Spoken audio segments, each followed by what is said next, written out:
բանակը դարել է պահականին բանակ, որտեղ բանակի 90%-ը այո միայն պահակություն է անում։ Երբեք լսել զորավարժությունների մասին, ոչ թե պարադի մասին, զորավարժությունների մասին։ Քանի տարի է չի եղել, ոչինչ չի արվում։ Ժամանակակից բանակը չի կարող լինի պահակային բանակ։ Ուժեղ առաջնորդ ունենք մենք ուժեղ առաջնորդ այսօր։ Խայտարակություն է կզած, ծնգած, երկիրը խայտարակող, հարբեցող։ Եվ վերջապես երրորդ կոմպոնենտը, հզոր դաշնակիցը, ամեն օր հետևողական քայլելով փչացնում են հարաբերությունները այդ դաշնակցի հետ։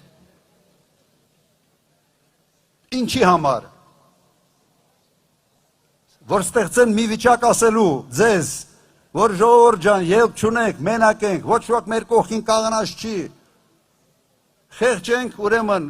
պետք է ենթարկվենք բոլոր պահանջներին, ուրիշ բացատրություն այս ամենը չունի, միայն թշնամին է կարող առաջնորդել երկիրը այս տարբերակով։